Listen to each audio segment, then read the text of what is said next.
दोन मित्र आहेत. आता येते का? दोन मित्र आहेत. एक पुर्लेकर नावाचा मित्र आहे. तो दुसऱ्या एका मित्राला विचारतो, येशील काय माझ्या कॉलेजमध्ये उद्या? एका प्रिन्सिपलचा फालुदा, एका प्राध्यापक बाईंचा फालुदा करायचा आहे. नाही म्हटला, तुम्ही कॉलेजवर जाणार नव्हता मित्र?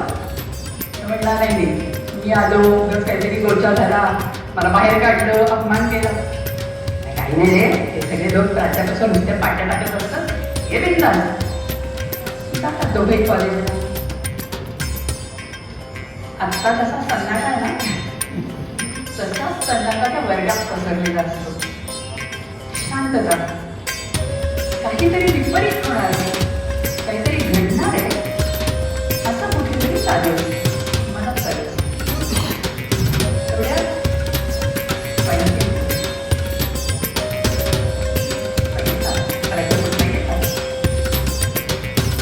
आणि आल्यावर त्या ते सुरू करतात.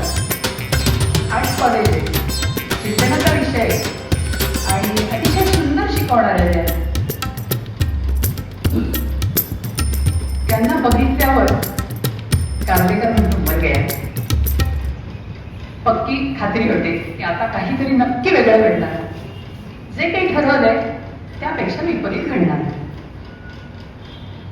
बाईंची आधी अतिशय स्टेशन सुटता सुटता जी धीमी गती असते गाडीची, पुढे जाऊन वेगात सुरू होते. बाई फुल जोशात बोलायला लागतात. मी बाई म्हणते, प्राध्यापिका बाई असं तुम्ही लक्षात घ्या. मग वर्गाच्या एका कोपऱ्यावरून हाक येते, बाई. लक्ष देत नाही. 10 मिनिटं तशीच जातात. परत हाक येते, बाई लेसन थांबवा. Yes, what's that? बाई, तुमच्या साडीवर डाग पडले. बाई बघता, त्यांची गडवालची काठापदराची साडी सगळ्या लाल रंगाच्या वेड्यावाकड्या पट्ट्यांनी माखलेली असते. साडीची पूर्ण नासाडी झालेली असते. बघता, लक्ष देत नाही. It's okay. परत सुरू करतात. वर्गात परत तशी शांतता. जे त्यांना अपेक्षित असतं ते घडत नाही. परत त्या म्हणतात, कुठपर्यंत आलोय तरी कोणी सांगेल का? एक नाही, दोन नाही.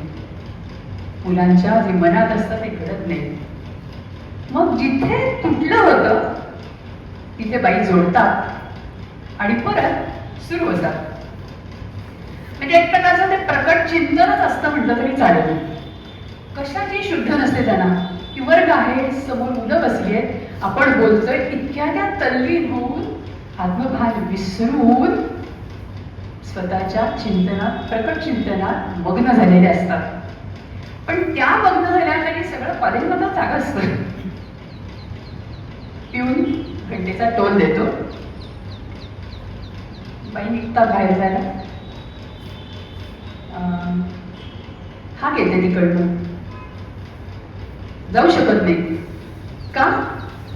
त्यांच्या टेबलाच्या भोवती सगळ्या मुलांचा आणि मुलींचा घोळका पडलेला असतो. घोळका जमलेला असतो. तशी तो मगाशी बोललेला जो मुलगा असतो, बाई तुमची साडीवर डाग पडले. तो म्हणतो, बाई सुटलो. त्या म्हटलं, इट्स ओके, साडी धुतली तर निघून जातील का, काही प्रॉब्लेम नाही. नाही म्हणतो, ऑइल पेंटचे डाग आहेत आणि ते मीच टेबलाला रंग लावला होता. ठीक आहे, ऑइल पेंटचे आहेत ना, मग तर धुवायचे कष्टच केले, काहीच हरकत नाही. तशी तो मुलगा म्हणतो, बाई व्यक्ती चुकली. त्या म्हणले, चुकलंय ना तुमचं? तशी मुलगी म्हणतात, नाही, व्यक्ती चुकली. त्या म्हणत्या, बरोबर आहे, व्यक्तीच चुकली आहे. का? तो मुलगा म्हणतो, आज दुसऱ्या बाई वर्गावर येणार होत्या आणि आम्हाला हे माहीत नव्हतं. तुम्ही एकदम आलात आणि वर्गाचा ताबा तुम्ही घेतलात. आणि तुम्ही सुरू झालात. बाई आमचं खूप चुकलं. मुलींना हुंदकी आवडत नाही, मुलं कावरी बावरी झालेली. तशी काय म्हणतात, ठीक आहे, तुमचा हेतू तर साध्य झाला ना. साडी खराब झाली, मला काही वाटत नाही तसं. काय म्हणतात, दुसरा हेतू तुमचा साध्य नाही झाला. कुठला? तर मी रागवेन, संतापाने लाल होईन, चिडून तुमची हजेरी घेईन, असं जे वाटत होतं तिथे तुमचं चुकलं हे नक्की. तसे तो म्हणतो, मुलगा बरोबर आहे बाई, आमची व्यक्ती चुकली, तुम्ही नाही, तुम्ही बरोबर आहात. तशी त्या म्हणतात, पण कोणासाठी, कोण येणार होतं वर्गावर? मग ती मुलं म्हणतात, सगळ्या कॉलेजला माहिती आहे कोण येणार होतं आज. बाई म्हणतात, मी कशातच नसते, मला माहिती नाही. तशी मुलं म्हणतात, बाई तुम्हाला सुद्धा माहिती आहे, त्या एकट्याच अशा आहे की कारमधनं कॉलेजला येतात. बरं, मग कारमधनं येतात, जिरसीत साड्या नेसतात, केसांच्या हेअरच्या झपटपट्ट्या बांधतात, आणि एवढं करून त्यांना शिकवायला काही येत नाही. शिकवण्याकडे त्यांचं लक्ष नसतं. मग तुम्ही त्यासाठी ते आम्हाला त्यांना नाराजी दाखवायची होती. तू एकटाच होतास? नाही, मग सगळे होते त्यात. तशी ती मुलं कावरी कावरी होतात, आवडत नाही त्यांना. मग त्या म्हणतात, ठीक आहे, तुम्हाला नाराजी दाखवायची होती तर तुम्ही जो मार्ग अवलंबला तो चुकीचा होता. की तुम्ही हे सरळ सरळ प्राचार्यांच्याकडे जाऊन सांगू शकला असतात, तुम्ही जो मार्ग निवडला आहे तो अतिशय चुकीचा आहे. म्हणजे अन्यायाची दाद तुम्ही अन्याय करूनच मागता आहात, तर हे योग्य नाही. तुमच्यात विवेक आणि सद्भावना हे दोन्ही असायला हवं होतं. हे करताना तुम्ही कोणाचा तरी अपमान न कळत करताय हे तुमच्या लक्षात नाही आलं का? एवढं धैर्य तुमच्या मुलांच्या अंगात आलं पाहिजे की तुम्ही तुमच्यात असलेली नाराजी, तुमच्यात असलेली खतखत शांतपणे जाऊन तुम्ही प्राचार्यांच्या कानावर घालायला हवी होती. तशी तो मुलगा म्हटला, बाई आमचं चुकलं, आम्ही तुमची साडी धुवून देऊ. बाई म्हटल्या, नाही, त्याची काही गरज नाही. मग नाहीतर तशीच साडी आम्ही दुसरी नवीन पण घेऊन देऊ, असंच ना? तशी सगळी मुलं कोरसमध्ये ओरडली, हो, आम्ही नवीन साडी तुम्हाला सेम अशीच घेऊन देऊ. त्या म्हणल्या, ठीक आहे. कॉरिडॉरकडे जायला निघाल्या आणि म्हणल्या, मी समजेल माझ्या मुलांनीच हे केलंय. त्या कॉरिडॉरमध्ये बाहेर गेल्या आणि मागे मुलांचे मुंडके आले. तर मला असं वाटतं या गोष्टीतनं आपल्यापैकी कोणी तिथे होतं का, अशा करामती कोणी केल्या का, असं मला विचारावंच वाटतं. किंवा आता याच्यानंतर आपली मुलं, तर आपली मुलं पण पुष्कळ पुढे, तर त्यांची मुलं या कोणी असं वागू नये असं मला वाटतं. आणि तशी काहीतरी शिकवण आपल्या नातवंडांच्या पर्यंत पण दिली गेली पाहिजे असं मला वाटतं. कोणाला माहितीये कथा कोणाची आहे? त्यांचं नाही माहिती. ही कथा गोपू काळेंची आहे. त्यांच्या रंगपंचमी या पुस्तकात आली आहे आणि कॉलेजची मनावर आहे, त्यांनी केलेल्या ब्रँडवर आहे, म्हणून मी आता ती सांगितली. यानंतर 1-2 मिनिटात आज कोण कोण पहिल्यांदा इथे आले त्यांनी फक्त उभं राहून आपलं नाव आणि आयली पण नाहीयेस आणि आली पण नाहीयेस, त्यामुळे तू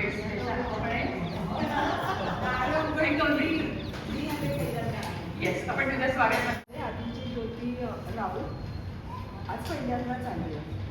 आपलं स्वागत आहे. पहिली ज्योती पाठारे, आताच्या ज्योती राऊत ना? पहिली ज्योती राऊत, आताची राऊत पाठारे. मी ॲडव्होकेट चंद्रकांत शिंदे, चंद्रकांत सोपान शिंदे, CS शिंदे. 78 नंतर मी सुरुवातीला काही वर्ष नोकरी केली. त्याच्यानंतर साईड बाय साईड एज्युकेशन पण चालू होतं माझं. मी पुण्यामध्ये क्लासेस सुरू केले, अकाउंटचेच क्लासेस माझे होते. त्याच्यानंतर मी लॉ केलं. सिम्बायोसिसमधून LLB ला मी पहिला आलो होतो. नंतर LLM केलं.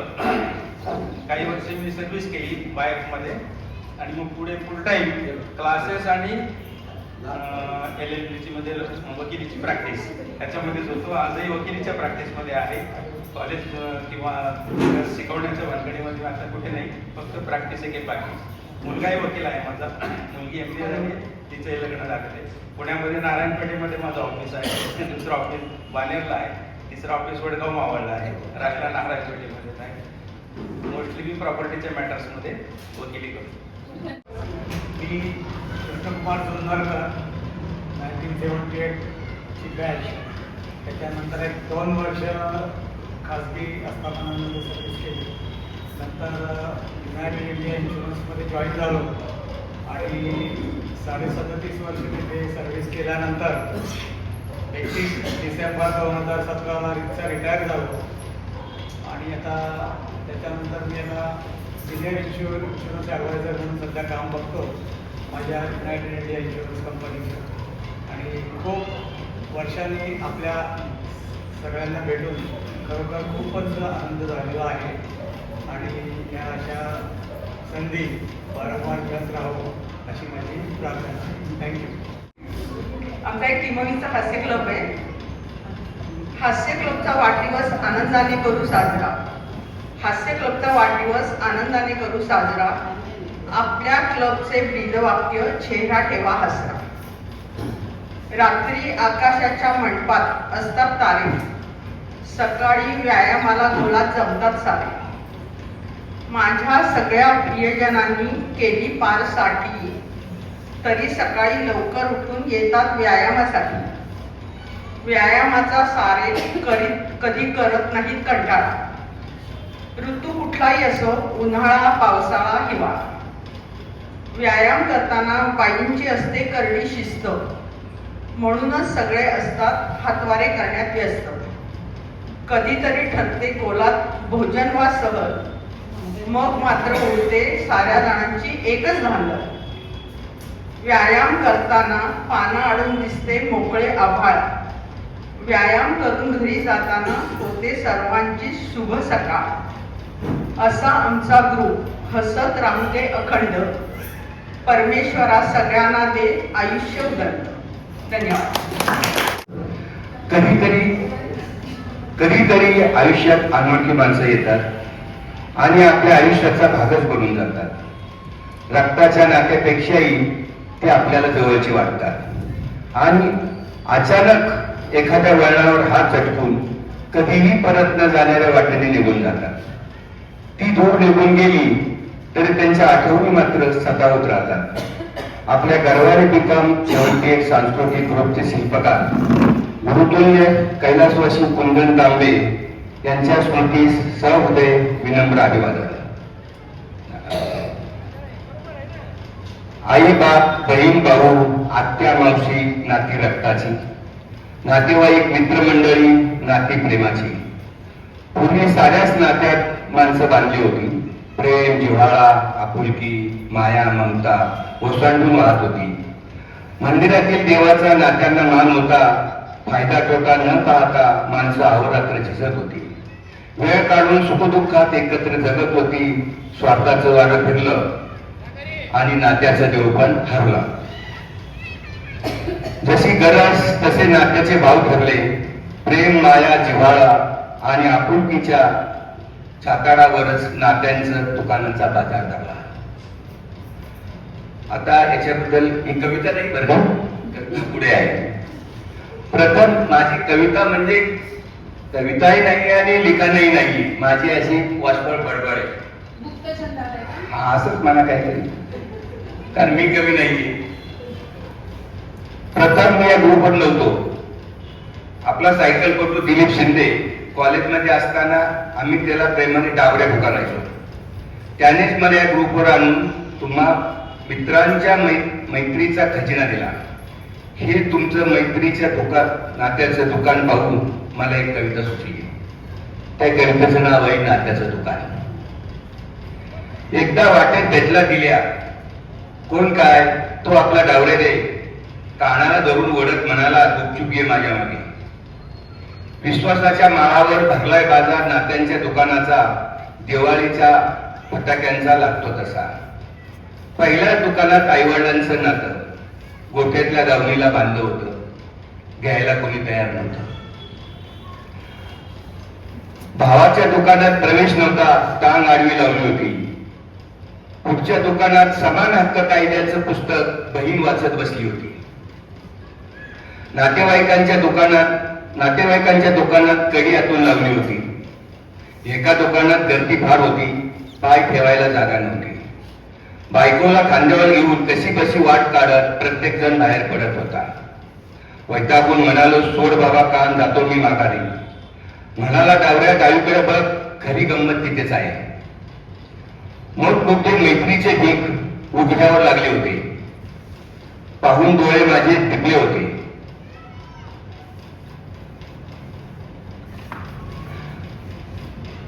पाच 50 वर्षापूर्वीची मैत्रीची जुनाट नाती, 50 वर्षापूर्वीची मैत्रीची जुनाट नाती वाटायला ठेवली होती.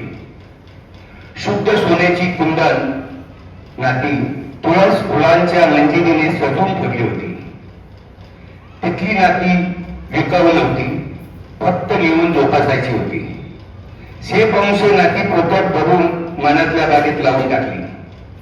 खत पाणी प्रेमाचे बहर चांगलाच आला. आपुलकीच्या कळ्या भोपर डोलायला लागल्या. आता माझ्या या बडबडीला कवितेचे अंग नसेलही कदाचित, पण मला आनंद होतोय की तुम्ही ती ऐकून घेतली. भूपड येण्यापूर्वी मला लिहिता येत नव्हते. कैलासची कुंदन तांबे आणि सौ मंजिरी रानडे यांनी मला ग्रुपवर घेतली. त्यांच्या ग्रुपवर 15 तारखेचा प्रथेने मी लिहायला शिकलो. त्यामुळे कैलासवासी कुंदन तांबे आणि सौ मंजिरी रानडे यांना मी गुरुस्थानी मानतो. आता लिखाणाप्रमाणे कविता माझा प्रांत नसताना देखील मी कविताही करू लागलो.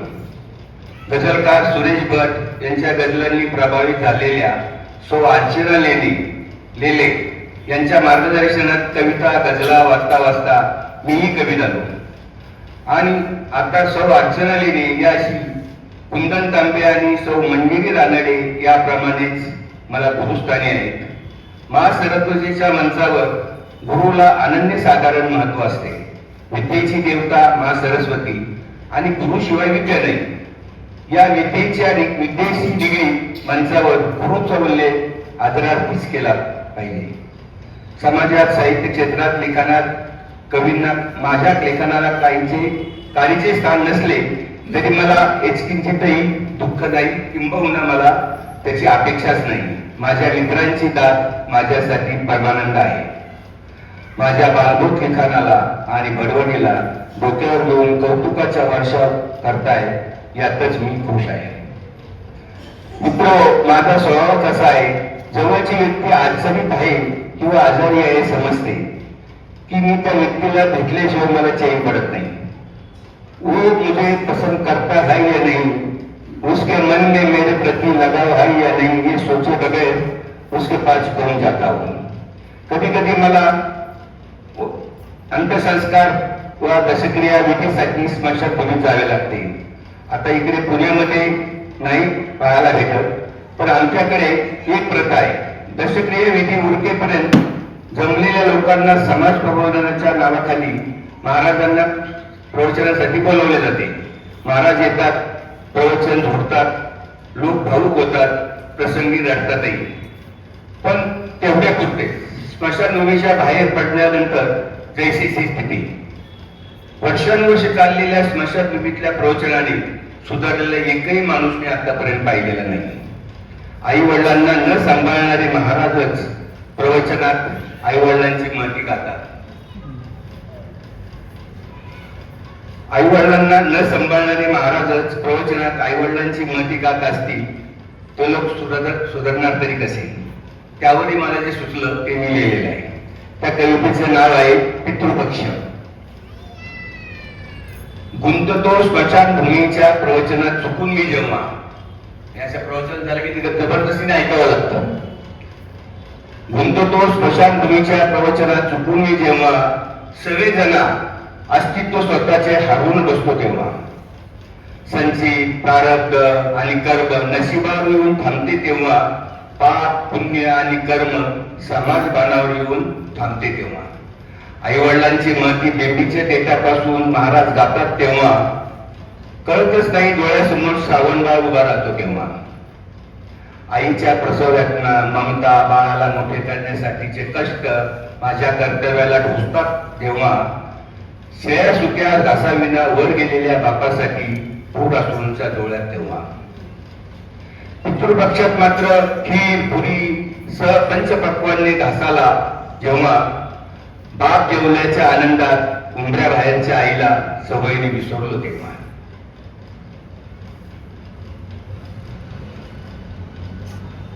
या दोन कविता झालेल्या आहेत.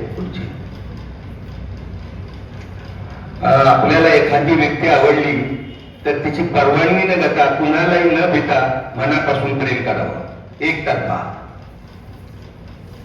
अगदी बिनधास्त फक्त त्या व्यक्तीला माहीत न होता तिच्या नकळत मग ती कुमारी असो विवाहित असो तरुण वयस्कर असो एखाद्या सिनेमाचे हिरोई असो क्रिकेटर या नेता कधी कुणाला कोण आवडेल याचा काही नियम नाही त्यात एक वेगळीच नशा असते ती कधीच उतरत नाही मायकल जॅक्सनला समोरून न पाहताही हजारो लाखो मुलं वेड्या झाल्या होत्या हे एकतर्फा प्रेम फुटबॉलपटू रोनाल्डोला न भेटताच किंवा भेटण्याची इच्छा मनात न धरता लाखो जण त्याचे दिवाने झाले होते ते एकतर्फा प्रेम शूटिंग चालू असताना अमिताभ बच्चन जखमी होऊन दवाखान्यात असताना अगदी घरंदाज घराण्यातल्या महिलाही तोंड न लपवता हमसू हमसू रडल्या होत्या तेव्हा समाजाने त्यांच्याकडे बोट नाही दाखवलं कारण ते एकतर्फा प्रेम होतं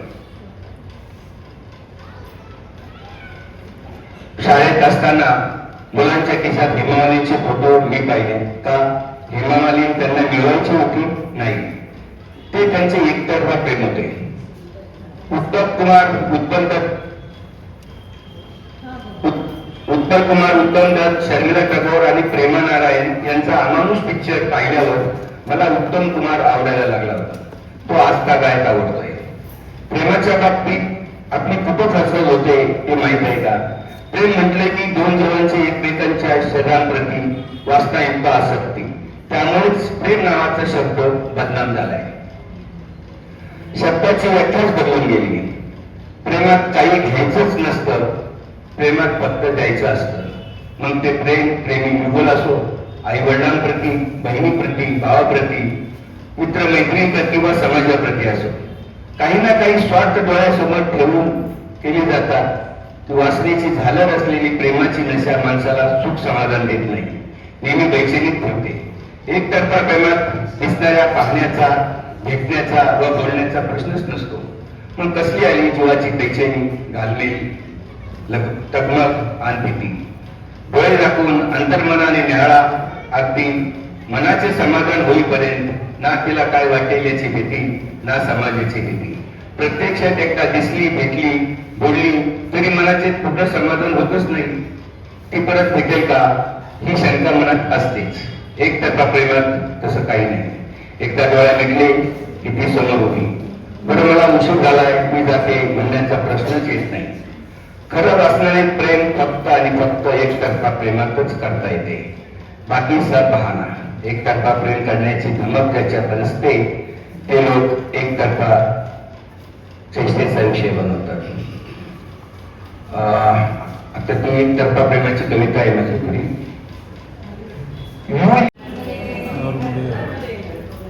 मी सुधीर काळे माझी नर्मदा परिक्रमा करायची इच्छा आवाज येतो? नर्मदा परिक्रमा करायची इच्छा नोकरीत असताना मी 10 वर्ष प्रयोजन करत होतो जायचं पण माझा नोकरी हा जोड व्यवसाय होता आणि माझा मुख्य व्यवसाय केटरिंगचा होता त्यामुळं त्यातनं मला मुक्तता मिळत नव्हती आणि मुख्य म्हणजे घरातनं परवानगी मिळत नव्हती त्यानंतर मी 1-2 तास मध्यंची परवानगी मिळाली तर पहिल्यांदा बसनी केली नंतर उत्तर वाहिनी 2 वेळा केली आणि आणि मला पायी पायी करायची मनापासून इच्छा होती, पण योग येत नव्हता. पण मागच्या वर्षी माझ्या मुलांनी म्हणजे मला नात मिळून दिली. तिची डिलिव्हरी होती सुनबाईंची, त्यामुळे बायकोला तिकडे जायचं होतं. मला अमेरिकेला जायचा प्रचंड कंटाळा. तिथे गेल्यानंतर शिक्षा भोगण्यापेक्षा मी इथं राहतो, माझी परिक्रमा मी करतो म्हणून बायकोनी परवानगी दिली. आणि मागच्या वर्षी नोव्हेंबरमध्ये मी परिक्रमा उचलली होती. आता परिक्रमा उचलणे, ज्याला आपण परिक्रमा सुरू करतो त्याला हा उचलणे हा शब्द आहे.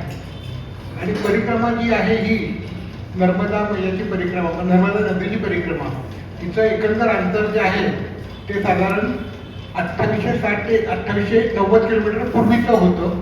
आता बरेचसे बांध त्याच्यावर बांधले गेल्यामुळं नर्मदा मैयावर अंतर वाढत गेलेलं आहे. ते एकंदर 3500 किलोमीटरचं अंतर आहे सगळं. पायी करायचं असेल तर, गाडीने करायची असेल तर साधारण ती 16 ते 17 दिवसामध्ये गाडीने केली जाते. आणि जर तुम्हाला पायी करायची असेल तर मुख्य परिक्रमा जी आहे दैनिक पायी करायची ती 3 वर्ष 3 महिने 13 दिवस किंवा 1 वर्ष 1 महिना 11 दिवस अशा या 2 प्रकारे करतात. किंवा जर तुमची चालायची कपॅसिटी जास्त असेल, पण हे काय होतं, ज्यावेळेला आपण 1 वर्ष का 3 वर्षी परिक्रमा उचलतो त्याच्यामध्ये आपल्याला दरवर्षी चातुर्मासामध्ये परिक्रमा चालत नाही, म्हणजे नर्मदा परिक्रमा करत नाही. कारण चातुर्मासामध्ये व्रत वैकल्य असतात, नदीला पाणी भरपूर असतं, नदीच्या कडेने चालता येत नाही. मी नदी म्हणतो शब्द मैया पाहिजे यायला पाहिजे, मैयाच्या कडेने चालता येत नाही. त्यामुळे ते 4 महिने पूर्ण बंद असतात. तर 4 महिने कुठल्या तरी आश्रमात राहून तसं तर तिथे राहावं लागतं. मग आपलं हे आता तुम्ही मला सगळ्यात पहिला मोठा प्रश्न आहे, प्रत्येक वेळी विचारतो, नर्मदा परिक्रमा का केली? जोपर्यंत जसं आपण एखादी वस्तू का करतो किंवा का लग्न का करतो हे लग्न केल्याशिवाय समजत नाही, तसं नर्मदा परिक्रमा जी आहे, जर तुम्ही तिची एकदा नुसतं दर्शन जरी घेतलं, आता जसं वैशाली मॅडम जसं म्हणाल्या का मी मध्य प्रदेशमध्ये गेले होते, पण मध्य प्रदेशमध्ये गेल्यानंतर मुख्यतः म्हणजे महेश्वर सारख्या ठिकाणी मला स्वतः प्रसिद्धी तिथंच मिळाली. म्हणजे आदेश जो आला तो तिथंच झाला. गरुडेश्वर, महेश्वर या ठिकाणी गेल्यानंतर जेव्हा आपण नर्मदेचं रूप बघतो, बाकीचं कोणते भेटतं, त्यात प्रोत्साहन मिळतं, मग आपल्या ते सुरुवात होते. यासाठी कोणाच्या मनात जर इच्छा आली, पण तुमच्या मनात किती जरी इच्छा असली, तोपर्यंत मैयाचं तुम्हाला बोलावणं येत नाही, तोपर्यंत तुमची परिक्रमा होत नाही. त्याचा मी जिवंत अनुभव घेतलेला आहे. 10 वर्ष आमच्या ऑफिसमधला आम्ही 7 ते 8 वेळेला पूर्ण ग्रुप ठरलेलं सगळं गाडी सुद्धा बुक केली, रिझर्वेशन केलेलं, माझे एक गळत गेले. पहिल्यांदा मी बसने केली, त्याला 3-4 माझ्याबरोबर लोक होती, त्यांच्यावर थोडं चाललो, पण ते चालत्यात मजा आली नाही. मग दुसऱ्या वेळेला नगरचा माझा एक मित्र आहे, त्याच्याबरोबर मी गेलो. आम्ही 4 जण गेलो होतो, पण ते शेवट पण 4 जण टिकलोच नाही. मग एक तब्येत खराब होत आली, कोणाला घरनं बोलावणं आलं, त्यामुळे परत आलो. मग मागच्या वेळेला मी ठरवलं मी एकट्यानेच जायचं, त्याप्रमाणे मी एकटाच निघालो, एकट्यानेच गेलो. जो रोज मला कुणी भेटत होते ते माझे हे असायचे, सध्या असायचे. आता नर्मदा परिक्रमा उचलताना, सुरू करताना नर्मदाच्या कुठल्याही काठावरनं केली तरी चालू शकते, पण सगळ्यात अगोदर तुम्हाला शेवटी नर्मदा ते आपण जे जल उचलतो, पाणी उचलतो, हे करतो, रोज पूजासाठी घेतो, ते पाणी घेतल्यानंतर ते पाणी ओंकारेश्वरला आणि कपिलेश्वरला व्हायचं असतं. त्याशिवाय तुमची परिक्रमा पूर्ण होत नाही. त्यासाठी ओंकारेश्वर हे सगळ्यात उत्तम ठिकाण आहे, जिथं नर्मदा आपण परिक्रमा सुरू करतो. ओंकारेश्वरपासून सुरू केल्यानंतर मिठी तलाई, तिथे समुद्र परिवर्तन करतो, तट परिवर्तन करतो आणि अमरकंटकला जातो. अमरकंटकवरून परत ओंकारेश्वरला येऊन परिक्रमा पूर्ण करतो. आता काही लोक अमरकंटकला सुरू करतात आणि परत अमरकंटकला शेवट करून परत ओंकारेश्वरला येऊन ते पूर्ण करतात. मी ओंकारेश्वर पासून सुरुवात केली होती. आता एकंदर अंतर सगळं बघितलं तर मी एकटाच होतो, तरी मला पुण्याचा माझ्या जोडीला एक जण मिळाला तिथे. आम्ही पहिल्या विषयात फक्त बरोबर होतो, पण फक्त आम्ही 4 किलोमीटर बरोबर चालू शकलो. मी ओंकारेश्वरला सुरू केली. ओंकारेश्वर सुरू केल्यानंतर आमची सकाळची ते ओंकारेश्वर सुरू करायच्या अगोदर परिक्रमा उचलायच्या अगोदर ओंकारेश्वरचं दर्शन आणि ओंकाराचा जो ओंकारेश्वरचा जो डोंगर आहे मानकाचा परिक्रमा म्हणून त्याला परिक्रमा करावी लागते. ती परिक्रमा पूर्ण करावी लागते आदल्या दिवशी. ती 7 किलोमीटरची परिक्रमा आहे. पूर्ण डोंगराला प्रदक्षिणा आहे त्याची. मानधाता पर्वत, त्याला मानधाता पर्वत मानधाता पर्वत परिक्रमा म्हणतात. ती करायची असते आणि परिक्रमा पूर्ण केल्यानंतर आपली उत्तर पूजा झाल्यानंतर परत करायची. आता नर्मदा परिक्रमा करायची तर सामान कसं बरोबर घ्यावं, काय घ्यावं. मी पहिल्या दोन्ही बसने केल्या असल्यामुळं सामानाचा मी जास्त विचार केला नव्हता. पण ज्यावेळेला पायी निघालो त्यावेळेस जेवढा ओंकारेश्वरला गेलो आणि आपल्या गजानन महाराज मठामध्ये राहिलो होतो तर बाकी सगळ्यांनी माझी बॅग बघितल्यानंतर बाबाजी इतका सामान घेऊन आले हो, बाबाजी तेवढं सामान कशाला घेतलंय काय घेतलंय. तर बघितलं मी सगळं परत काढलं. मग हे कर ते कर एवढं लागत नाही ते लागत नाही असं कमी करत मी सध्या 11 ते 12 किलो वजन माझ्याकडे झालेलं होतं. ते मी 8 किलोवर शेवटपर्यंत केलं. 3 दिवस तिथे राहिलो होतो मी त्यावेळेला ते 7-8 किलोवर केलं. 8 किलो वजन करून सुद्धा ज्या वेळेला जोपर्यंत पहिले सुरुवातीचे आणि परिक्रमा आता बऱ्याच लोकांना हाच अनुभव असतो. परिक्रमा सुरू केल्यानंतर सगळ्यात महत्वाचे जे पहिले 12 दिवस असतात 11 ते 12 दिवस तिथे तुमची खरी परीक्षा बघितली जाते. ती बघत असताना जर तुम्ही तिथं पास झालात तर तुम्ही ती पूर्ण करू शकता. तरी त्यात मला सुरुवातीला पहिल्यांदा जेव्हा सुरुवात केल्यानंतर चालायला सुरुवात केली, सगळं झालं. साधारण 3-4 दिवसानंतर पायाला पोड आले, सगळं झालं. ते त्यात मी तिथं म्हणजे 22 वर्षाचा शुगरचा पेशंट, ज्याचा इन्शुलिन गोळ्या सगळं व्यवस्थित चालू होतं. पण 12 दिवस झाल्यानंतर मला 2 दिवस रात्री असा अनुभव आला का आपली शुगर डाऊन होतीये, डाऊन झाली एकदम. आणि झोपेतच मला 2 वाजता मला ते तसं वाटलं, मला जड झाली उठता येईना. तर मी त्यावेळेला कुठल्या आश्रमात होतो त्या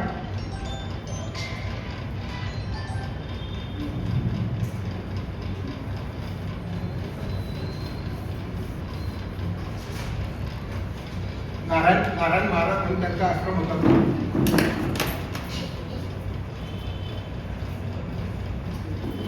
सताबड गाव म्हणून आहे, सताबड. तिथे मी रात्री 3 वाजता उठलो होतो. ते त्यांच्यात हे होता, त्यांचं स्वयंपाकघर जे होतं तिथे त्यांच्या काहीतरी दुसऱ्याची तयारी चालू होती काहीतरी. तिथे गेलो, म्हटलं मला काहीतरी गुळ किंवा काहीतरी साखर द्या म्हणून सांगितलं.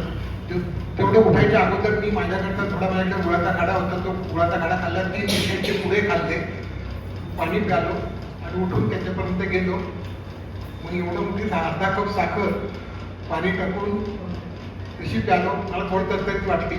त्याला मी रात्री शुगर करून बघितली होती तर माझी शुगर आली होती 52. तर तिथले जे महाराज होते ते म्हणजे मला सांगितलं, बाबाजी मैंने आपकी तकलीफ ज़्यादा हो रही है, वैसा करें सुबह हम डॉक्टर के पास चले जाएंगे करके. डॉक्टर के पास जाएंगे तो नहीं, मुझे मालूम है क्या हुआ है, मुझे अभी कुछ प्रॉब्लम नहीं आएगा. सकाळी उठल्यानंतर परत व्यवस्थित भरपूर गोड चहा चालू, सगळं नॉर्मल आली. शुगर ज्यावेळेला 160 गेली त्याची तरी मला तिथे सोडलंच नाही, तरी तिथं मुक्काम करायला लावला. मुक्काम केला आणि नंतर मी सुरुवात केली. असं मला 2 वेळा अनुभव आल्यानंतर मी मग ज्या वेळेला बडवाणीला आलो, बडवाणीला थोडं मोठं शहर आहे. बडवाणीला आल्यानंतर तिथं मग हॉस्पिटलमध्ये गेलो. मग त्यांना सांगितलं माझ्या पायाला तसं लागलेलं आहे, हे ते सांगितलं. शुगरचं सांगितलं. तिथं मी शुगर बघितली तर 85-90 2 दिवस 30 शुगर आली, 85-90. तर डॉक्टर त्याचा मला म्हणतो, आपको शुगर है ही नहीं, आप क्यों लेते हो इंसुलिन क्यों लेते हो, मेटाफॉर्मिन वगैरे बाकी कितने दवाई क्यों लेते हो, जरूरत नाही आपको लेने की. म्हणून माझं तिथं मग माझ्याकडचे मी जवळजवळ आम्हाला सीजेची स्कीम असते, औषधं 6 महिन्याची औषधं आम्हाला मिळतात. मी 6 महिन्याचा प्रोग्राम करून सीजेची पण औषधं घेतली होती. एवढं मोठं पुडकं झालेलं होतं ते. सगळं पुडकं घेऊन त्या दवाखान्यात त्यांना दिलं. त्यांना म्हटलं तुम्हाला त्यांना वापरायचे त्याची वापर नाही, बाबाजी बहुत कॉस्टली आहे, येत आहे. आणि त्याला कशाला सांगू ती का बाबा माझ्याकडे फुकट मिळालेली मला ती त्याला तिथं सोडली, सगळे दिली. फक्त 2 सिरीज आणि मेटाफॉर्मिनच्या गोळ्यांचं एक पॅकेट तेवढं माझ्या जवळ ठेवलं, कारण म्हटलं जर इतकं घेता की पुढं काही उलटं काही झालं तर आपल्याला हाताशी औषधं असावी म्हणून सोडली.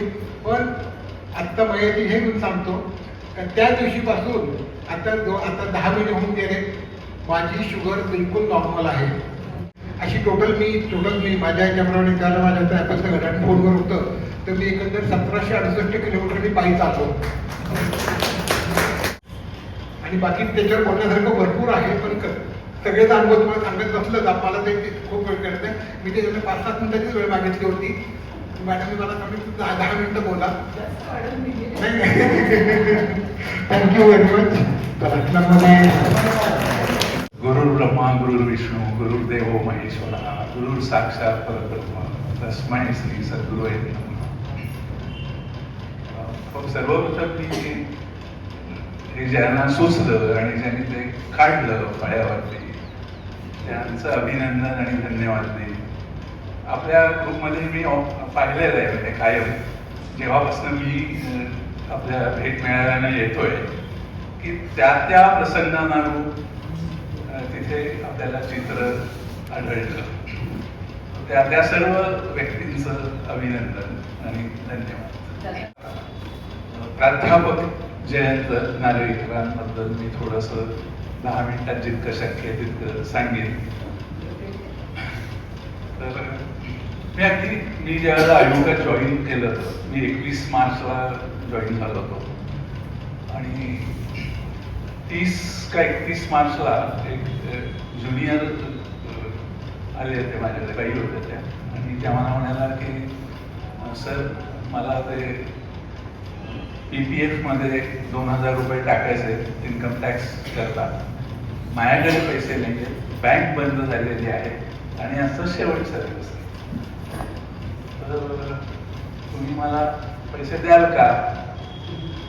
माझ्याकडे पण नाही आहे, 2000 रुपये नाही आहेत. म्हणजे म्हटलं आपण एक काम करू, मी बघतो म्हटलं, थोडं थांबा म्हटलं, तुम्ही तुमच्या कामाला लागा, काय असेल ते तुम्हाला होऊनही कळतो. म्हणून मी माझे जे इमिजिएट बॉस होते पंचवाघ म्हणून त्यांना भेटण्याकरता गेलो होतो, पण ते अत्यंत मीटिंगमध्ये बिझी होते. त्यांच्या पीएने मला सांगितलं सर संध्याकाळी 6 नंतर भेटते मीटिंगला खूप म्हणून. मी थोडं सगळं बसलो, म्हटलं काय करावं. मग मी शेवटी ऑफिसच्या कॅशमधून 2000 रुपये काढले. तो माझा जो कॅशियर होता तुम्हाला सर तुम्ही जरी काढले तरी आयोग तुम्हाला लिहून द्यावे लागेल. म्हणजे मी देईन. मी त्यांना बोलवतो त्या बाईंना आणि त्यांना मी सांगितलं हे असं असं आहे.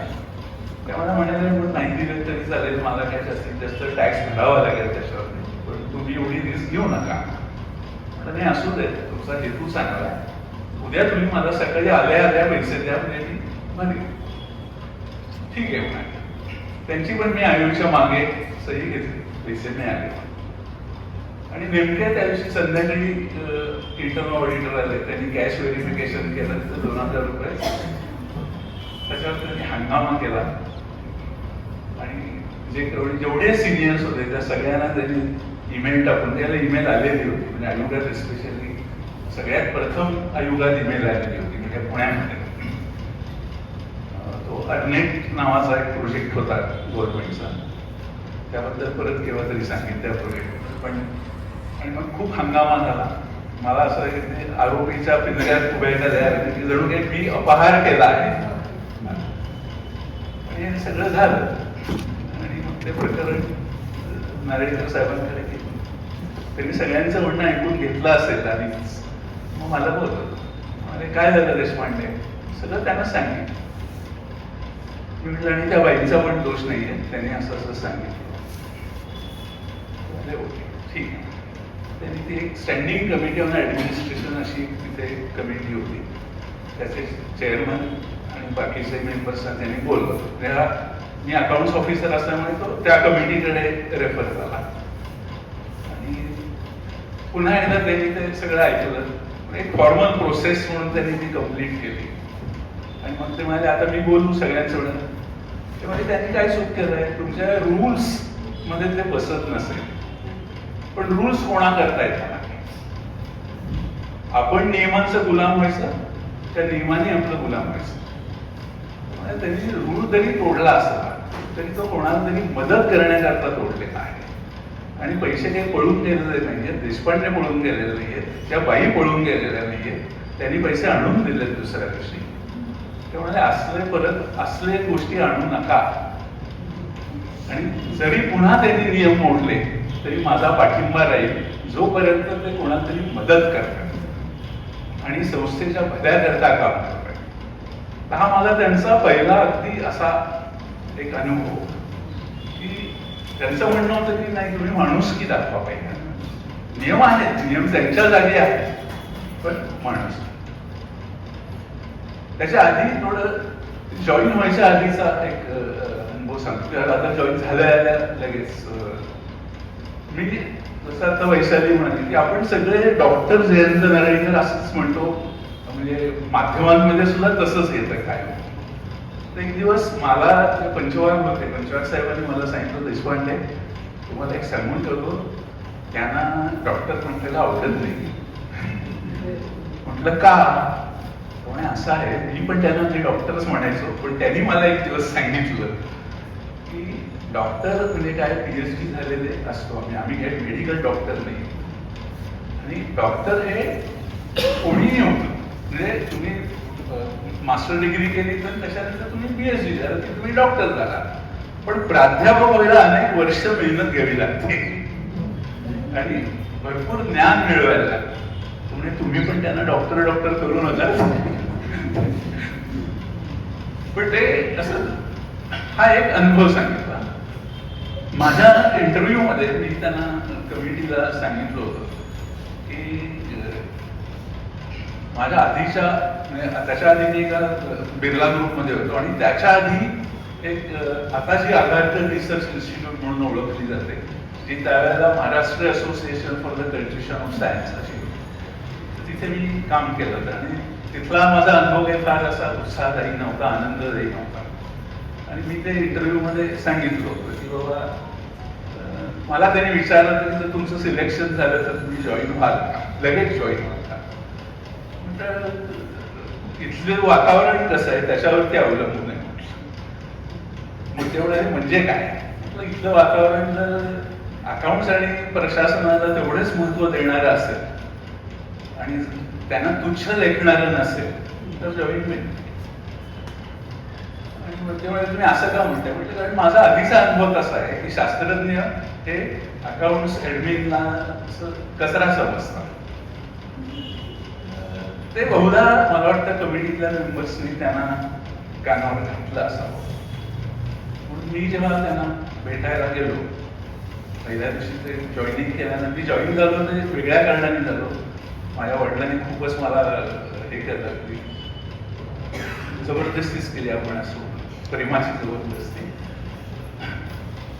तर तिथे मग पहिल्याच दिवशी गेल्यावर मला त्यांनी सांगितलं सरांनी की तुमचा पहिला अनुभव काही फारसा चांगला नाही असं तुम्ही सांगितलं होतं, पण मी तुम्हाला खात्री देतो म्हणाले, जर तुम्ही इथे चांगले राहिला तर तुम्हाला चांगलाच अनुभव येईल, तुम्हाला वाईट अनुभव येणार. आणि जर काही अडचण आली तर तुम्ही डायरेक्ट माझ्याकडे. आपल्याकडे कुठलीही फॉर्मल प्रोसेस नाही आहे, किंवा जरी हायरार्की असली तरी ती हायरार्की आपण प्रत्येक वेळेला पाळूच असं नाही. ज्यावेळेला तुम्हाला वाटेल की एखादी गोष्ट माझ्या नजरेस आणून द्यायला पाहिजे, कोणाची भीती न बाळगता, कोणाची तमा न बाळगता तुम्ही माझ्याकडे. हा त्यांचा जो अप्रोच होता की आलेल्या एम्प्लॉईला लगेच आश्वस्त करणं, हा एक मोठा मला खूप छान वाटला. एकच मिनिट आहे, त्याच्यात एक सांगतो की त्यांचा जो एक स्वभाव होता तो अत्यंत डाऊन टू अर्थ. म्हणजे त्यांचं शास्त्रज्ञ म्हणून जर फार कमालीचं नाव होतंच ते आम्ही अनुभवायचो ऍक्च्युअली मीटिंग म्हणून याच्यातनं, की UGCचे चेअरमन असो, प्राईम मिनिस्टर असो, त्यांना डायरेक्ट ऍक्सेस होता, म्हणजे इतकं त्यांचं ते होतं. आणि कुठल्याही एम्प्लॉईला, म्हणजे तो ड्रायव्हर असो किंवा पिऊन असो, ते तेवढाच मान द्यायचे जेवढा ते त्यांच्या सगळ्या बाकीच्या वरिष्ठ सहकार्याला द्यायचे. म्हणजे ते भेदभाव कधीच करायचे नाही की हा पिऊन आहे तर याच्याशी आपण कसंही बोललं कसंही वागलं कधीच नाही. त्यांना सुद्धा ते असं त्यांची बोलायची पद्धत कशी होते सांगतो. म्हणजे ते ऑर्डर कधी सोडायचे नाही. ते असं म्हणायचं देशपांडे आपल्याला असं करता येईल का, असं केलं तर चालेल का, बसेल का ते नियमात, तुम्हाला जर काही अडचण असेल तर सांग ना मोकळेपणाने. त्या पिऊनला सुद्धा ते म्हणताना ते असं म्हणायचे. त्यांचे सकाळी सकाळी 8:30ला ऑफिसला यायचे, बरोबर डॉट 8:30ला ऑफिस, डॉट 12:30ला सोडणार ऑफिस, लंचला जाणार, परत 1:15 वाजता परत. आणि सवय होती त्याची तशी राऊंड मारायची सगळ्या ऑफिस मधनं. आणि जर काही त्यांना दिसलं खाली पडलेलं काही अस्वच्छता दिसली तर कोण आहे त्याला बोलवायचंय आणि मग असं म्हणायचंय आपण उचलायचं काही लोकांनी.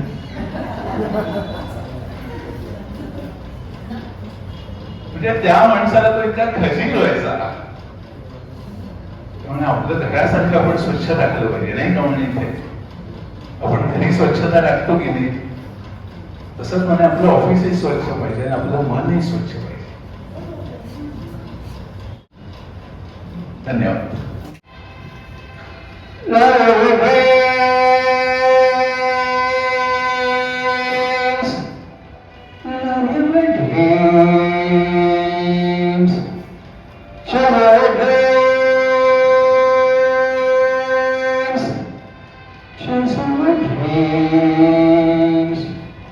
When your dreams are bigger than challenges, when your dreams are bigger than challenges, then no one can stop you, stop you, stop you. Then no one can stop you, stop you, stop you. Action comes first in your mind. Action comes first in your mind. Thy love is on ground. Thy love is on ground. You are with 24 hours a day. You are with 24 hours a day. Towards the result. Yeah! Just keep doing, keep doing, keep doing. Just keep doing, keep doing, keep doing. Love your day.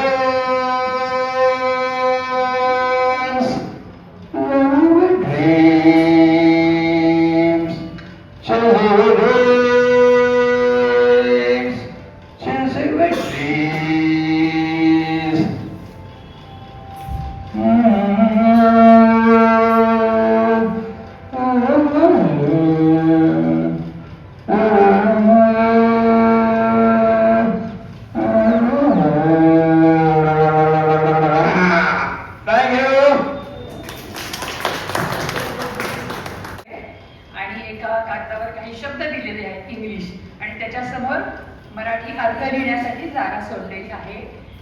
जोडी कार्य आहे की single जोडी कार्य आहे. प्रत्येकाने आपली जोडी शेजारी बसलेली आहे मागे असं करून दोघांत ते शब्द सोडवायचे आणि प्रत्येकाने आपल्या कागदावर नाव घालायचं आहे. म्हणजे जो कोण जिंकेल पहिला येईल त्याला आपण काय करूया शाबासकी देऊ. शाबासकी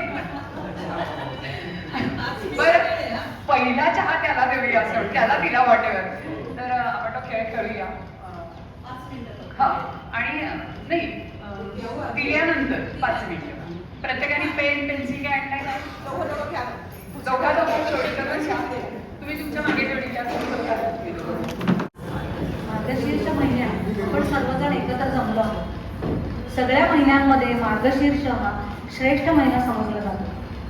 मार्ग म्हणजे जीवनाला योग्य आकार देणे. शीर्ष म्हणजे मन. मनातील वासना दूर करणे. आत्मा आणि मन निर्मळ स्वच्छ झाल्यामुळे ती देवाला अर्पण करणे म्हणजे मार्गशीर्ष. याच महिन्यात चंपाषष्ठी, गीता जयंती आणि दत्त जयंती हे सण येतात. येत्या 4 डिसेंबरला दत्त जयंती आहे. त्याचे औचित्य साधून आपण दत्त जयंतीचा आनंद घेऊया. नरसिंहवाडी कृष्णा पंचगंगा संगमावरील दैवभूमी. औदुंबराच्या सात्विक आणि पवित्र सावलीत दत्त महाराजांनी स्वतःच्या मनोहर पादुका स्थापन केल्या आहेत. आपल्यापैकी बहुतांश जण वाडीला गेले असतात. तेथे होणारा पालखी सोहळा आता आपण अशा कामेच्या स्वरातून ऐकूया.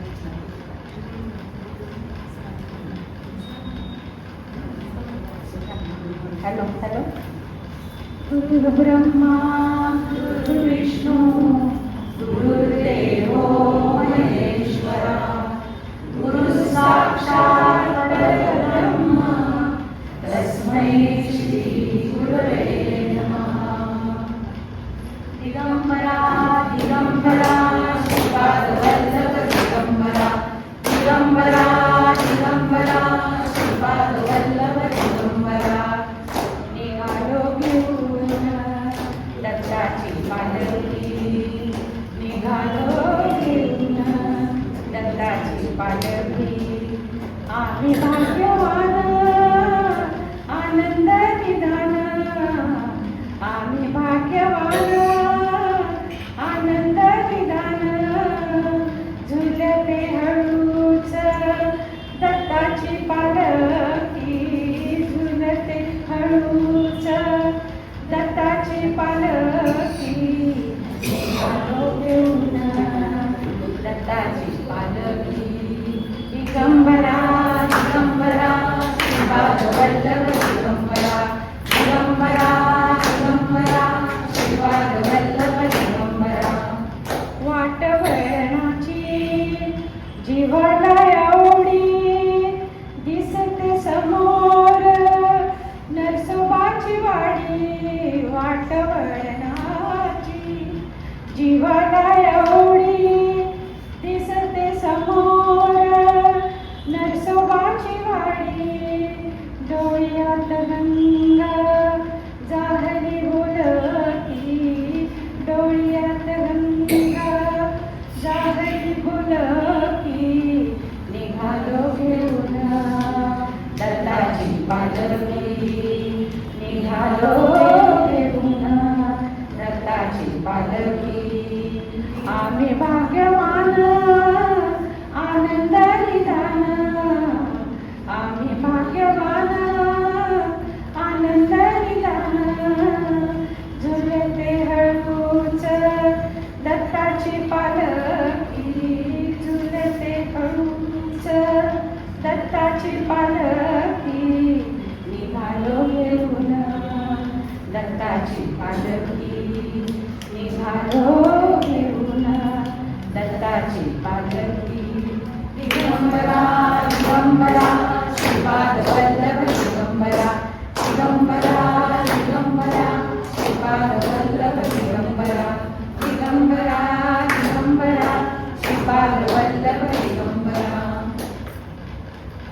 दत्तावतार हा लोकोद्धाराकरता चिरंजीव झालेला अवतार. सृष्टीची उभारणी जोपासना आणि संहार या कार्यासाठी कार्यरत असलेले ब्रह्मा विष्णू आणि महेश ह्या 3 देवतांचे एकवट होते.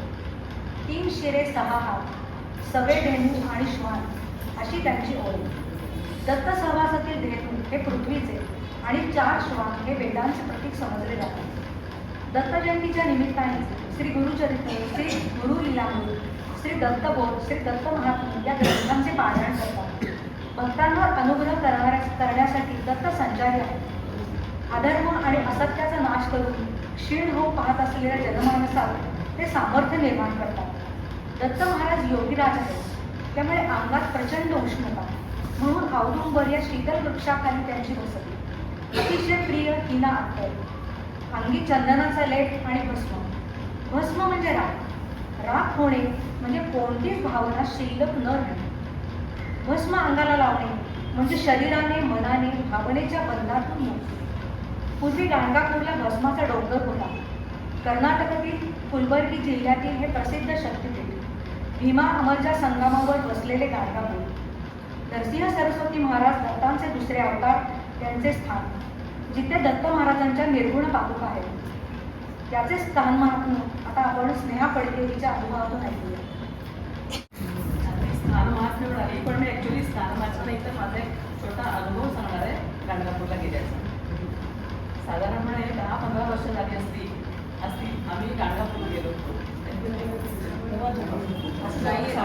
हॅलो. हां हां, त्याचं असं झालं, आमची मुलगी त्यावेळेला कोल्हापूरला MBBS शिकत होती, त्यामुळे आमचं कोल्हापूरला वरचेवर जाणं व्हायचं. एकदा आमच्या सासूबाईंनी सांगितलं की तिथे गुरुनाथ मुंगळे म्हणून एक संत आहेत, व्यक्ती आहेत, तर तुम्ही त्यांच्याकडे आवर्जून जा आणि नमस्कार करून या.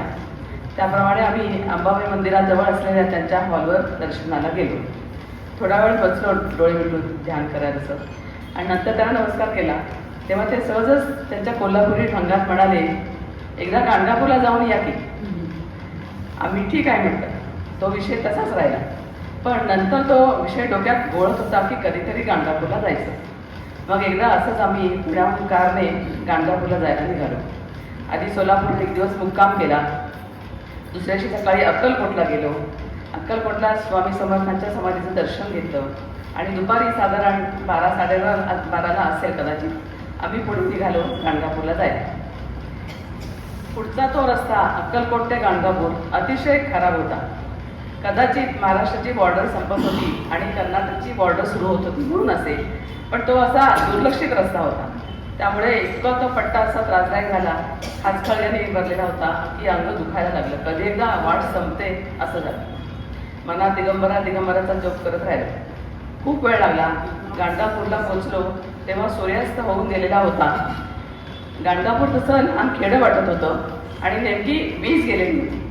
त्या दिवशी गुरुवार होता, आणि मंदिरामध्ये घंटा झांजा असा सगळा आम्हाला लांबपर्यंत आवाज ऐकू येत होता. आम्ही गाडी पार्क केली आणि हार फुलं वगैरे पूजा साहित्य घेतलं, आणि सगळीकडे काळोख होता. तसेच आम्ही मंदिराकडे जायला निघालो. तर सांगायचं विशेष म्हणजे आम्ही मंदिराच्या आत पाऊल ठेवलं आणि लक्कन विजेचे दिवे आले. वीज आली, आणि आमच्या समोर पालखीच्या चालीची प्रदर्शना करणारी ती आमच्या समोर पालखी, आणि ते पालखी वाहक जे होते की त्याने हात वरती केला, आणि माझ्या मिस्टराने हातातला हात त्यांच्याकडे टाकला, आणि तो त्या पालखीतल्या देवाच्या मूर्तीवर पडला. तर त्याचा जो आनंद झाला तो शब्दात सांगणं शक्य नाही. आणि नंतर मग खूप आनंद झाला, आणि नंतर तसा आम्ही थांबलो. अंदाजून करायला लागले, हेच आपलं म्हणजे अनुभूती आहे मोठी. मग त्या दिवशी आम्ही गाणगापूरला मुक्काम केला, आणि दुसऱ्या दिवशी असं एक आपली गंगेची आरती मला आठवली की त्याच्यात एक कडवं असं आहे, व्यास वाल्मिकी नारद मुनी अत्री वशिष्ठ जैमिनी गुरुदत्त येते माध्यानी ऐसे महात्मा गंगेचे. तर तिथे भीमा आणि अमरजा नदीचा संगम आहे. तर आम्ही असं ठरवलं की आपण माध्यानीला संगमावर जायचं. दुसऱ्या सकाळी आम्ही तिथे संगमावर गेलो. तिथे भीमा आणि अमरजा नदीचा संगम आहे. त्या नदीकिनारी हात जोडून उभे राहिला असताना मला असा भास झाला की जसं काही त्या वाळूमधून पावलं चालत आहेत, आणि ते हळूहळू पावलं अंतर्धान पावलं. कदाचित तो माझ्या मानसिकतेचा परिणाम असेल, पण मला त्या अनुभूतीमुळे खूप समाधान वाटतं. असा माझा गाणगापूरचा अनुभव आहे. आता त्या गोष्टीला खूप वर्ष झाली, पण अजून ते माझ्या डोळ्यापुढे येत आहे. धन्यवाद. पुराणात अशी कथा आहे की ब्रह्मा, विष्णू आणि महेश आपापल्या पत्नींसह बोलत बसले होते. तेव्हा नारद मुनींचं आगमन झालं. या जगतात सर्वात प्रतिपता स्त्री कोण, असा प्रश्न नारदांना देवांच्या पत्नींनी केला. अत्री ऋषींची भार्या सती अनुसया असे उत्तर मिळताच अनुसयाची सत्वपरीक्षा घेण्याची आपापल्या पतींना त्या गळत होत्या. देवांची मागणी पूर्ण करण्यासाठी आपल्या सत्वाने सती या तिन्ही देवांना बाळरूप देते. त्यांच्या या एकत्रित रूपास दत्त महाराज असे म्हणतात. आता या दत्त महाराजांची थोरवी आपण अर्चना लेलेच्या काव्यातून ऐकूया. आज अर्चना काही आली नाहीये, तर वैशाली ती कविता म्हणतात. कुशीत तियेच्या बाळ रूप दे, ब्रह्मा विष्णू महेश मूर्ती एक रूप जाहली, दत्तराज माऊली जय जय दत्तराज माऊली. वैराग्याची सोज्वळ मूर्ती, अवधूतांची अगाध कीर्ती, भक्तजनांच्या हृदय प्रीती, जागृत ती जाहली, दत्तराज माऊली जय जय दत्तराज माऊली. प्रेम असे तर या जगण्यावर, षड्री पुंचा घाला त्यावर, मनुजास तू जरा सावर, होऊन तू माऊली, दत्तराज माऊली जय जय दत्तराज माऊली. तव कृपे विण हा भवसागर पार कराया अति दुष्वार दत्तगुरु जगितव आधार त्रैमूर्ती रावणे दत्तराज माऊली जय जय दत्तराज माऊली. सर्वात शेवटी काय म्हणते बघा, इथे जगी तर तुझीच सत्ता, इथे जगी तर तुझीच सत्ता दत्तात्रया तू भगवंता. तव चरणाशी ठेवीन माथा असो सदा सावली, असो सदा सावली दत्तराज माऊली जय जय दत्तराज माऊली. मार्गशीर्ष पौर्णिमेला ओरोज मुहूर्तावर जन्मलेल्या दत्ता महाराजांनी 24 गुरु केले. दत्तांचे रोजचे भ्रमण सुरू असते. वास्तव्य मेरू पर्वत, स्नानासाठी वाराणसी, लक्ष्मणात चंदनाची प्रयाग, दुपारची दीक्षा कोल्हापूर, दुपारचे जेवण पांचाळेश्वर बीड, तांदूळ भक्षण राक्षस भुवन बीड, योगासाठी गिरनार पर्वत, प्रवचन कीर्तनासाठी नैमिषारण्य बिहार, निद्रेसाठी माहूरगड नांदेड. दत्त उपासनेमध्ये जपसाधना, दत्तमूर्तीचे पूजन, भुकेलेला अन्नदान आणि सेवा करणे याचा समावेश आहे. त्यांची महत्त्वाची 5 स्थानं आहेत पिठापूर, कुरवपूर, कडगंजी, गाणगापूर आणि अक्कलकोट. दत्तगुरूंच्या 24 महत्त्वाच्या तीर्थस्थानांची लोक यात्रा करतात. याचा उद्देश लोकांना एकत्र जोडणे आणि प्रत्येकातील दैवी अंश ओळखणे हा आहे. श्रीपाद श्रीवल्लभ यांचे जन्मस्थान पिठापूर, कर्मभूमी कुरवपूर ही तपस्या भूमी जिथे त्यांनी अनेक वर्ष वास्तव्य केले. कडगंजी जिथे गुरुचरित्र लिहिले गेले. अशा पावन स्थानांना आपली मैत्रीण आशा परांजपे हिने नुकतीच भेट दिली आहे. आता आपण तिचे अनुभव ऐकूया.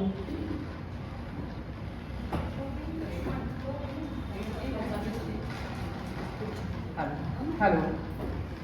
आपण आता मगाशीही ऐकलं की कुठलाही योग आल्याशिवाय किंवा बोलावून आणल्याशिवाय होत नाही. तसंच माझ्या बाबतीत झालं. अनेक वर्ष कुरवपूर पिठापूर करायचे असं खूप वर्ष मनात होतं. खूप प्रकारे म्हणजे कुठल्या तरी ट्रॅव्हल कंपनीतर्फे किंवा कुठंतरी असं जायचा प्रयत्न केला पण झालं नाही.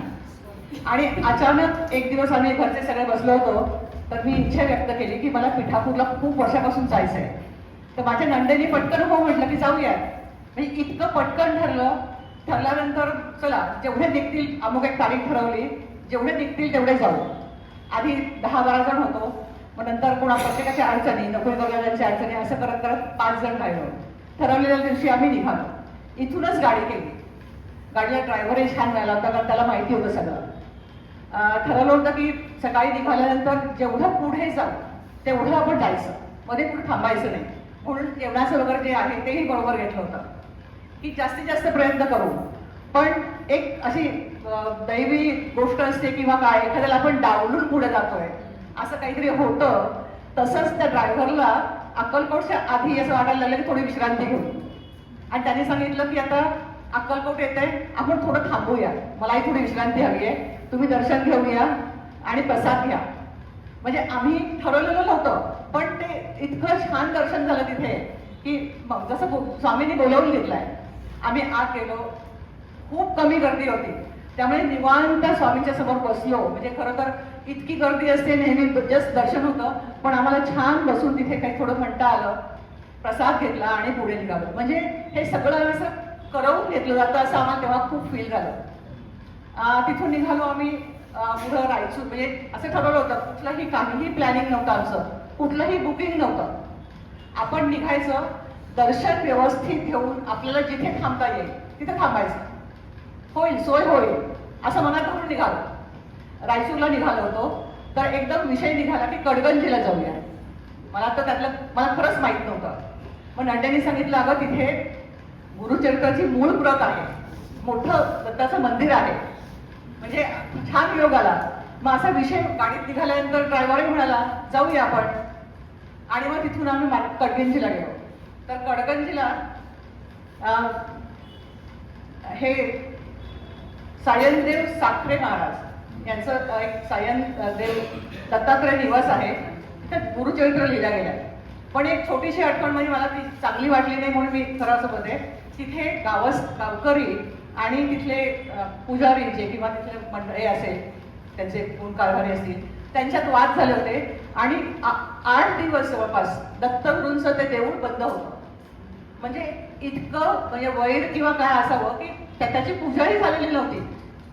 म्हणजे दत्तगुरूंचं आम्ही जेव्हा दर्शन घेतलं तर आपल्या डोळ्यासमोर दत्तगुरू रागावलेले दिसले.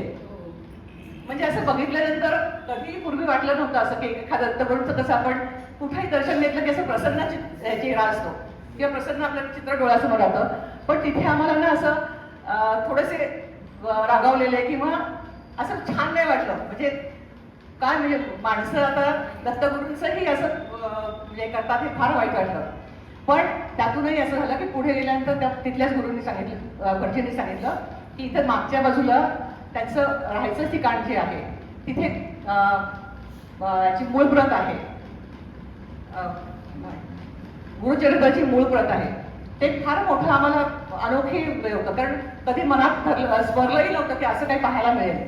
मग आम्ही तिथे चालत गेलो. तिथे इतकं सुंदर छान देवघर त्याने केलं होतं आणि मधल्या भागी दत्ताची मूर्ती होती दुसरी, म्हणजे घरातली असेल ती देवाऱ्यातली, आणि कडेला आपल्या गुरुचरित्राची मूळ प्रत होती. आपण घरी जेव्हा गुरुचरित्र वाचतो, पुस्तकातून जेव्हा वाचतो, तेव्हाही आपल्याला त्या प्रतीविषयी खूप असा आदर असतो. तिथं तर मूळ प्रत म्हणजे खूप खूप म्हणजे असं एक दैवी असं आम्हाला वाटलं संकेत आहे. तर त्यांना गुरुजींना विचारला की आम्ही तिथे हात लावून नमस्कार ते करू शकतो का? ते म्हणाले नुसता नमस्कार कशाला, तुम्हाला हातात देतो मी. तर त्यांनी त्याची स्कॅन कॉपी काढली आहे, छान मोठी कॉपी काढली आहे. तर प्रत्येकाला त्यांनी ती स्कॅन कॉपी आपल्याला जवळ ठेवून दिली. एखादं पान किंवा एखादं तुम्हाला वाचायचं तेवढं वाचा. आम्ही असं वेळ घेऊन आलो होतो की कुठेही घाई गडबड नाही, आपण जे करायला आलेलो आहे ते व्यवस्थित करायचं. त्यामुळे प्रत्येकाने आम्ही सगळ्यांनी मांडीवर घेऊन आपल्या ती गुरुचरित्राची कॉपी प्रत घेतली. एक पान अर्ध पान थोडं प्रत्येकाने वाचलं आणि त्यात जे काही समाधान मिळालंय, म्हणजे बाहेर पडलो आपण, गुरुच्या आज्ञेनेच बाहेर पडल्यासारखं वाटलं. खूप छान अनुभव होता. आणि तिथेच मग छान दर्शन झाल्यानंतर आम्ही पुढे निघालो. तर पुढे आता मुक्काम कुठे करायचा तर काही सुचेना. म्हणजे रायचूरमध्ये तसं का कोण ओळखीचं नव्हतं, पण कोणाचं तरी त्या ड्रायव्हरच्या कोणाचं तरी मामाचा कोणतरी ओळखीचं निघालं. त्याने एक नाव सांगितलं आणि इतकी छान राहायची सोय झाली. मग तिथे गेल्यानंतर आम्ही बाकीचं पण बघायचं होतं. मग मंत्रालयाला जाऊन आलो. पण पुरवपूर हे जे आहे हे आम्हाला मूळ खूप बघायचं होतं. सकाळी सकाळी आम्ही पुरवपूरला निघालो.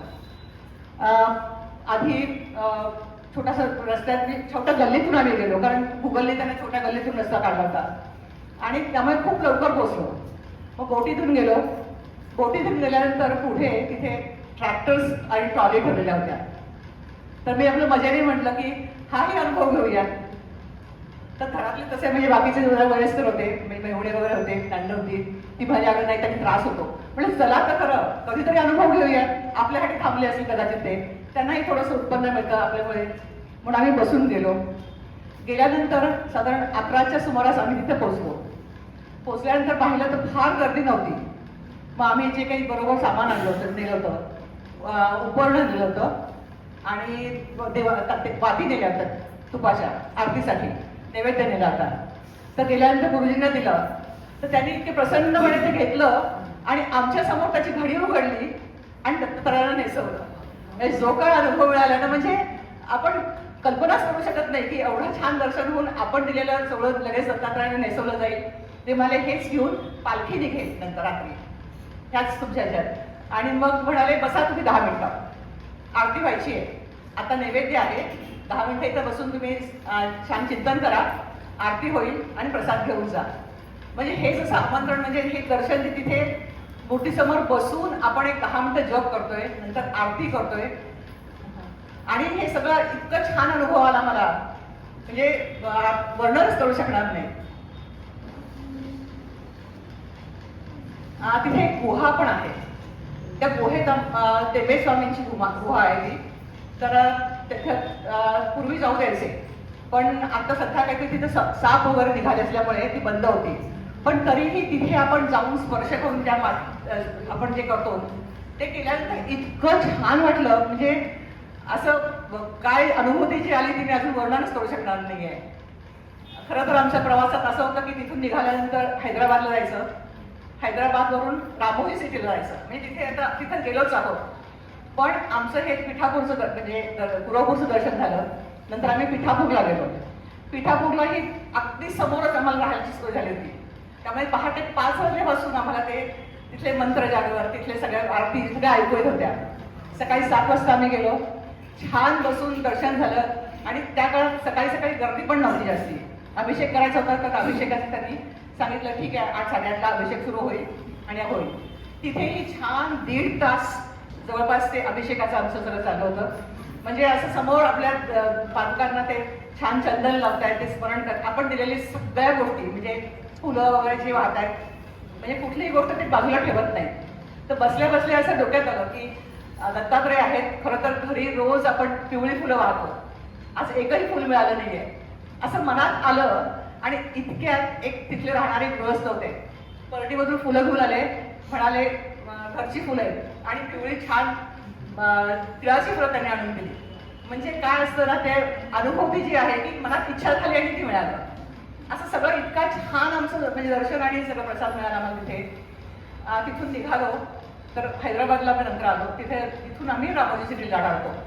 पण इथलं कुरवपूरचं पिठापूरचं हे दर्शन इतकं अप्रतिम म्हणजे मनाजोगतं झालं होतं आणि मनात ठसेल इतकं की प्रत्येक जण म्हणजे आम्ही 5 जण होतो, प्रत्येक जण म्हणालं की नको आता आपण हेच जे मनात आहे दर्शनाचं म्हणजे देवाचं आपल्याला सगळं जे अनुभूती आली आहे तीच घेऊन घरी जाऊया, काही कुठे फिरायला जायला नको. म्हणजे ते तसंच आम्ही इथून निघालो आणि मध्ये कुठेही न जाता तडक घर म्हणजे त्याच मार्गाने म्हणजे प्रवास आमचा खूप झाला. जवळपास 3000 किलोमीटर आमचा प्रवास झाला. 5 दिवस आम्ही प्रवासात होतो. पण हे सगळं दर्शन झाल्यानंतर जी काही अनुभूती आली ना तर ती इतकी अप्रतिम आहे की म्हणजे अजूनही डोळ्यासमोर ते सगळं चित्र समोर येत आहे. खूप छान म्हणजे आपल्याला कळलं की यात्रा असते ती मानसिक बळ देणारी असते आणि मनाला शांतता देणारी असते. प्रत्येकालाच वाटतं की आपल्यावर गुरुकृपा होईल, पण पैसा बंगला गाडी म्हणजे गुरुकृपा नव्हे. आपल्या नकळत टळलेलं संकट म्हणजे गुरुकृपा. एका वेळच्या जेवणाचे वांदे असताना 2 वेळा पोटभर जेवायला मिळणं ही गुरुकृपा. आता सर्व काही संपले आहे असे वाटत असताना पुन्हा उठून विश्व निर्माण करण्याची नवी उमेद उत्पन्न होते. ती उमेद म्हणजे गुरुकृपा. समाधान म्हणजे गुरुकृपा. घेऊ नकोस मी तुझ्या पाठीशी आहे असे सांगणाऱ्या दत्त अवतारांचा महिमा आता उज्ज्वला जोशी आपल्याला सांगणार आहे. नमस्कार. येते ऐकून? आताच आपण माझ्या सगळ्या मैत्रिणींकडून एकेका स्थानाचं महत्त्व ऐकलं. मी या सगळ्या ठिकाणी जाऊन आली आहे, पण मला आता त्यांच्याबद्दल काय वाटतं ते मी सांगते. दत्तप्रभूंच्या वेगवेगळ्या स्थानांमध्ये आपण जेव्हा दत्तप्रभूंचा विचार करतो तेव्हा आपल्या सगळ्या दैवतांमध्ये श्री विष्णूंनी अनेक अवतार घेतले व त्या त्या काळाला अनुसरून त्या त्या अवतारांनी कार्य केले आणि पुढे अवतार समाप्ती केली. श्री दत्तप्रभूंचा अवतार मात्र या सर्वांहून वेगळा आहे आणि युगानुयुग तो आपल्या सर्वांच्या उद्धाराचे कार्य करीत आहे. ब्रह्मा, विष्णू आणि महेश या तिन्ही देवतांचे एकत्रीकरण आणि प्रकटीकरण या अवतारातून. याशिवाय एकनाथ महाराजांनी म्हटल्याप्रमाणे अनेक अवतार येती जाती, श्री दत्त तत्व मात्र संचले जैसे तैसे. म्हणजे तो अवतार झाला आहे खरा, तो आजही तसाच आहे, त्याला समाप्ती नाही असे त्यांनी सांगितले आहे. आणखीन एक वैशिष्ट्य म्हणजे हा अवतार स्मृतुगामी आहे. याचा अर्थ त्यांचे स्मरण करतात संतुष्ट होणारे हे दैवत आहे. आपल्या महाराष्ट्रात आणि एकूणच भारतात अनेक दत्तस्थाने प्रसिद्ध आहेत. ही अतिशय जागृत स्थाने आहेत आणि मगाशी म्हटल्याप्रमाणे त्यांच्या अस्तित्वाची प्रचिती देणारी आहेत. औदुंबर, नरसोबावाडी आणि गाणगापूर या गावांची नावे प्रामुख्याने डोळ्यासमोर येतात. ब्रह्मदेव म्हणजे तपश्चर्या, जप, शांती हे करण्यासाठी एकांत स्थळ हवे त्याचे प्रतीक म्हणून औदुंबर स्थान मानले जाते. हे स्थान रम्य, साधना करण्यास योग्य आहे. इथे श्री दत्तप्रभूंच्या विमल पादुका आहेत. श्री विष्णू हे षडैश्वर्य संपन्न असे दैवत. नरसोबावाडी या स्थानी त्यांचे प्राबल्य असल्याने ती दत्तांची राजधानी आहे असे म्हणतात. माझा वास या ठिकाणी निरंतर असेल असा त्यांनी निर्वाळा दिला असल्याने या राजधानीत वर्षभर निरनिराळे उत्सव सण अगदी वैभवशाली पद्धतीने साजरे होत असतात. या स्थानी दत्तप्रभूंच्या मनोहर पादुका आहेत. शिवशंकर भोलेनाथ हे कडकडीत वैराग्याचे टर्की आणि थोड्या उग्र रूपात असतात. त्यांचे अवतीभोवती त्यांचे गण असतात. त्यांचे प्राबल्य गाणगापूर क्षेत्री आहे. तिथे निर्गुण पादुका रूपात श्री दत्तप्रभू आहेत आणि बाधित लोकांची बाधेपासून सुटका करण्याचे त्यांचे कार्य तिथे करतात. याखेरीज नेपाळमध्ये भक्तपूर, गुजरातमध्ये गिरनार, आपल्या दुसऱ्या अवतारात श्रीपाद श्रीवल्लभ नाव धारण करून आंध्रात पिठिकापूर क्षेत्री, कुरवपूर येथे, त्यानंतर माहूर गडावर, माउंट अपूर येथे या सर्व क्षेत्री ते विराजमान आहेत. जे उच्च स्थितीतील साधक, सत्पुरुष आणि खऱ्या तळमळीचे अधिकारी भक्त असतात त्यांना या सर्व स्थानांवर गेले असता आजही श्री दत्तप्रभूंची अनुभूती वा प्रचिती आल्याखेरीज राहत नाही असा अनुभव आहे. श्री दत्तप्रभूंनी प्रत्यक्ष उपदेश केलेले शिष्य पुराण काळापासून आजपर्यंत असंख्य आहेत. राजा सहस्रार्जुन, अलर्क, आयु, यदू, प्रल्हाद, परशुराम, ते या काळातील अक्कलकोट स्वामी, शिर्डीचे साईबाबा, शंकर महाराज, टेंबेस्वामी महाराज, पंत महाराज अशी अनेक नावे सांगता येतील की जे दत्तप्रभूंशी प्रत्यक्ष संवाद करीत असत. या सर्व संत मंडळींनी भगवत प्राप्ती झाल्यावर पुढे आपले सर्व आयुष्य लोककल्याणासाठी आणि लोकोद्धारासाठी व्यतीत केले. आमच्या भाग्याने आणि सद्गुरु कृपेने अशा काही सत्पुरुषांचा सत्संग लाभला की वाडी असो, औदुंबर असो, कुरवपूर असो या ठिकाणी प्रत्यक्ष श्री दत्तप्रभूंनी त्यांच्यावर काय कृपा केली आणि काय दिव्य अनुभव त्यांना मिळाले ते त्यांनी स्वमुखाने सांगितले. व हे अनुभव आजही येतात हे जाणून अशी माणसे फार विरळ असतात आणि त्यांची भेट होऊन त्यांनी आपल्याला हे सांगणे त्याहून दुर्लभ असते हे लक्षात आले. हा खूप रोमांचक अनुभव असतो आणि आपल्याला मुळातून हलवून सोडणारा आणि हादरवून टाकणाराही असतो. त्या भक्तीची परिसीमा कल्पनातीत असते आणि आपण अनुभवत असलेल्या स्थूल आणि व्यवहारी जगापेक्षाही सूक्ष्मातील गोष्टी आणि घडामोडी अपार असतात याची खात्री पडते. अजून एक गोष्ट सांगावीशी वाटते ती म्हणजे आळंदीला ज्याप्रमाणे ज्ञानेश्वर महाराजांनी संजीवन समाधी घेतली तशीच संजीवन समाधी नरसोबावाडी या क्षेत्रामध्ये रामचंद्र योगी या महान योग्यांनी घेतलेली आहे. व ज्याप्रमाणे तुकाराम महाराजांनी सदेह वैकुंठ गमन केले भंडारा डोंगरावरून अशी अगदी तसेच वैकुंठ गमन वाडीच्या घाटावरून नारायण स्वामी या थोर विभूतींनी केले. त्यांना द्यायला विमान आले होते. या दोन्ही अभूतपूर्व घटना नरसोबावाडी या क्षेत्रात घडल्या आहेत ज्या फारशा कोणाला माहीत नाही. थोडक्यात दत्त महाराजांच्या कृपेने तो सारा परिसर मंतरलेला आणि भारावलेला आहे. त्यांची आपल्या सर्वांवर कृपा व्हावी अशी प्रार्थना करून माझे 4 शब्द संपवतो. दिगंबरा 3 वेळा म्हणायचं सगळ्यांनी. नंतर धन्य धन्य हो प्रदक्षिणा. दिगंबरा दिगंबरा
दोन्ही हाताने तू काय कोटी ब्रह्मा हत्या हरती करता दंडवत, कोटी ब्रह्मा हत्या करती करता दंडवत, लोटांगण घालिता मोक्ष गळे पायत, लोटांगण घालिता मोक्ष गळे पायत, धन्य धन्य हो प्रदक्षिणा सद्गुरुरायाची,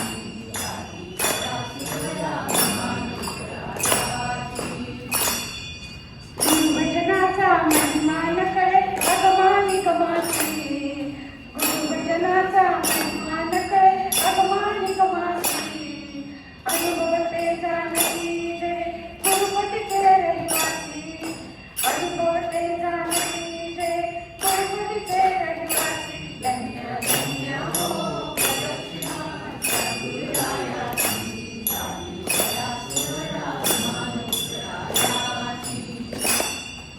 प्रदक्षिणा करती देह पावे वाहिला, प्रदक्षिणा करती देह पावे वाहिला, श्रीरंगात्मज विठ्ठल पुढे उभा राहिला, श्रीरंगात्मज विठ्ठल पुढे उभा राहिला, धन्य धन्य हो प्रदक्षिणा सद्गुरुरायाची, करा सर्वदा मानवतरायाची, दत्ता दिगंबराया हो स्वामी मला भेट द्या हो, दत्ता दिगंबराया हो स्वामी मला भेट द्या हो, दिगंबरा दिगंबरा श्रीपाद वल्लभ दिगंबरा, दिगंबरा दिगंबरा श्रीपाद वल्लभ दिगंबरा, दिगंबरा दिगंबरा श्रीपाद वल्लभ दिगंबरा, दिगंबरा दिगंबरा